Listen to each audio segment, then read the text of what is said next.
భారతదేశ రాజకీయ రంగాల్లో సంకీర్ణ రాజకీయాలు వచ్చేసినాయి. ఒకవైపు ఎన్డీఏ కూటమి, ఇంకొక వైపు ఇండియా కూటమి ఉన్నదనేది మనం చెప్పుకోవచ్చు. 18వ లోక్సభ ఎన్నికలు ఏదైతే 2014లో భారతదేశాన్ని బీజేపీ పరిపాలన సాగించిన తర్వాత ఎన్డీఏ కూటమితోనే స్టార్ట్ చేసింది. 18వ లోక్సభ ఎన్నికలుగా ముందు భారతీయ జనతా పార్టీ 2023 జనతాదళ్ యు బీహార్ ముఖ్యమంత్రి నితీష్ కుమార్ చొరవతోనే 28 పార్టీల ఇండియా కూటమి, ఇండియన్ నేషనల్ డెవలప్మెంట్ అలయన్స్ ఏర్పడింది. తర్వాత ఆయన ఎన్డీఏ కూటమిలోకి వెళ్ళడం జరిగింది అనుకోండి. సో రకరకాల ఎన్నికలు జరుగుతూ వస్తున్నటువంటి పరిస్థితిని మనం చూస్తూ ఉన్నాం. సో 2018 లోక్సభ ఎన్నికల్లో ఇండియా కూటమి 230కి పైగా లోక్సభ స్థానాలు గెలిచి అసలు ఎవరు ఎక్స్పెక్ట్ చేయాలని వస్తేనే ఆ విధంగా వచ్చింది. సో బెంగాల్, బీహారు, ఢిల్లీ లాంటి చోట్ల కొంచెం ప్లాన్ చేసుకొని ఉంటే ఇండియా కూటమి బాగా వచ్చి ఉండేవి. సో ఇది పరిస్థితి. సో ఈ విధంగా ఉన్నదనేది మనం తెలియజేసుకోవచ్చు. సో పార్లమెంట్ ఎన్నికల తర్వాత హర్యానా, కాశ్మీర్, మహారాష్ట్ర, జార్ఖండ్ రాష్ట్రాల్లో వాళ్ళదొకటి వీళ్ళదొకటి గెలిచిన సందర్భంగా ఎన్డీఏ కూటమి, ఇండియా కూటమిలు గెలిచినటువంటి పరిస్థితి మనకు కనిపిస్తూ ఉంది. ఇక దాని తర్వాత 2 రాష్ట్రాల్లో గెలిచిన రాష్ట్రాలను హర్యానా, మహారాష్ట్రలో ఎన్డీఏ గెలుపు ముందు కాశ్మీర్, జార్ఖండ్ రాష్ట్రాల్లో కూడా ఇండియా కూటమి గెలుపు తేలిపోయింది. కాశ్మీర్ గెలుపుకి నేషనల్ కాన్ఫరెన్స్, జార్ఖండ్ గెలుపుకి జార్ఖండ్ ముక్తి మోర్చా పార్టీ నేతృత్వం వహించాయి. ఈ 2 రాష్ట్రాల్లో గెలుపు కాంగ్రెస్ పాత్ర, భాగస్వామ్యం నామమాత్రమే. సో కాంగ్రెస్ పార్టీ జాతీయ పార్టీ నుంచి ప్రాంతీయ పార్టీలోకి పడిపోయింది అనేది పరిస్థితులు అర్థమవుతూ ఉన్నాయి. కానీ ఆల్టర్నేట్స్ కోసం ఉన్న క్రమంలో అది పుంజుకుంటుంది. ఇక మహారాష్ట్ర, హర్యానా ఎన్నికల్లో బీజేపీకి తిరుగులేదని రుజువైంది. కాంగ్రెస్ రాజకీయంగా డిఫెన్స్లో పడ్డది. బీజేపీని ఎదుర్కోలేమనేటువంటి పరిస్థితిలోకి ఇండియా కూటమి నెట్టబడ్డది. బెంగాల్ ముఖ్యమంత్రి మమతా బెనర్జీ ప్రకటన కూడా నన్ను అధ్యక్షురాలు చేయమన్నారు. ఫరూక్ అబ్దుల్లా అనుకుంటాను కాశ్మీర్కి సంబంధించిన నేత కూడా చెప్పాడు. ఈ సందర్భంలో మమతా బెనర్జీని ఇండియా కూటమికి అధ్యక్షులు చేస్తే రేపు ప్రధానమంత్రి కూడా పోటీకి వస్తారు కదా. సో అది పెద్ద పార్టీ కాదు. సో అది ప్రాంతీయ పార్టీ అయినా సో నాయకుడు ఏదైతే ఉన్నాడో ఆ పార్టీ ఎక్కువ సీట్లు సాధించలేనప్పుడు ఇవన్నీ వినపడతా ఉంటాయి. మరిన్ని సీట్లు సాధించగలిగినప్పుడు, దేశవ్యాప్తంగా ఎక్కువ అసెంబ్లీలు, పార్లమెంట్లు గెలవగలిగినప్పుడు ఆ పార్టీ స్ట్రాంగ్నెస్ని మిగతా పార్టీలు యాక్సెప్ట్ చేస్తే ఇందుకోసం నాయకుడు స్ట్రాంగ్గా ఉండాలి. నాయకుడు స్ట్రాంగ్గా ఉండాలంటే యోగా చేసి ఆరోగ్య సూత్రాల గురించి క్వాలిటీ ఫుడ్ తినటమే కాకుండా పార్టీని బలోపేతం చేయడం అనేది ఇక్కడ ప్రధానమైనటువంటి ఎజెండాగా ఉన్నదని తెలియజేసుకుంటా ఉన్నాను. ఇండియా కూటమి గెలుపు అవకాశాలను మధ్యప్రదేశ్, ఛత్తీస్గఢ్, హర్యానాలో కాంగ్రెస్ గెలుపు ముందుకు వచ్చి కింద పడ్డది. రాజస్థాన్లో అధికారాన్ని కోల్పోయింది. మహారాష్ట్రలో ఘోర పరాజయం. సో ఇది కాంగ్రెస్లో ఉన్నటువంటి పరిస్థితిని అర్థం పడుతూ ఉంది. యూపీ, ఉత్తరప్రదేశ్కి వచ్చినప్పుడు అక్కడ సమాజ్వాదీ పార్టీ అఖిలేష్ యాదవ్, పశ్చిమ బెంగాల్ మమతా బెనర్జీ, తమిళనాడులో డిఎంకే స్టాలిన్, వీళ్ళు ఆ రాష్ట్రాల్లో బీజేపీకి ఎదురు నిలబడి వాళ్ళ పార్టీని వాళ్ళు గెలిపించుకున్నటువంటి పరిస్థితిని మనం చూసాం. సో కాబట్టి కాంగ్రెస్ పార్టీ అనేది మధ్యప్రదేశ్, గుజరాత్, రాజస్థాన్, ఛత్తీస్గఢ్, తెలంగాణ, కర్ణాటక, హిమాచల్ ప్రదేశ్, అస్సాం, హర్యానా రాష్ట్రాల్లో బలంగా ఎదగాలి.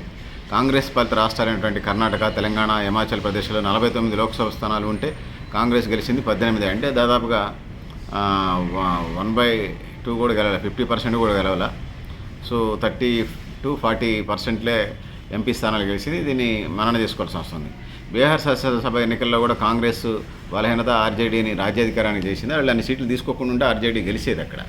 అక్కడ బీజేపీ లేకపోతే నితీష్ కుమార్ ఫ్రంట్ బలహీనపడేది. సో ఆ వైపుకి వీళ్ళు అడుగులేదు. సో ఇది అధినాయకుడి మీదనే నెడతా ఉన్నారు సార్, కారణాలు ఏదైనా.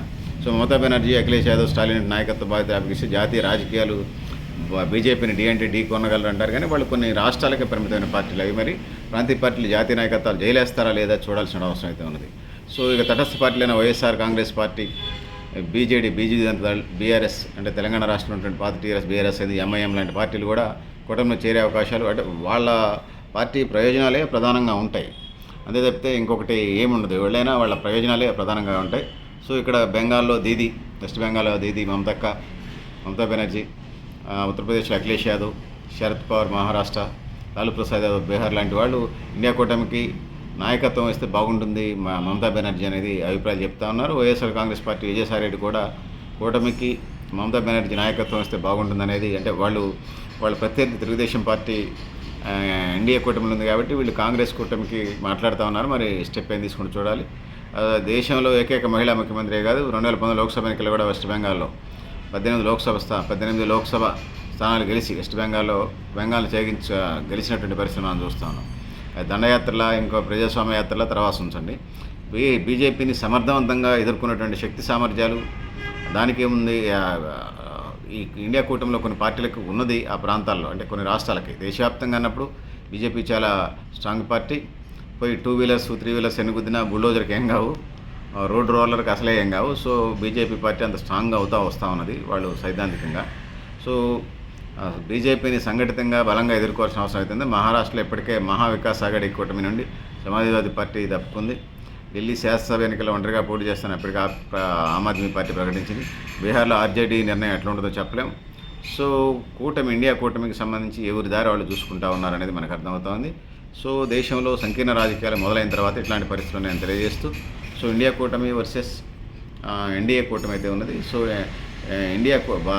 కాంగ్రెస్ పార్టీ చాలా కాలం, కాంగ్రెస్ కూటమి ఇండియా కూటమి అది చాలా కాలం దేశాన్ని పరిపాలించింది కాబట్టి జరగాల్సినటువంటి అభివృద్ధి జరగలేదనేది ఫీల్ అయితే ఉన్నది.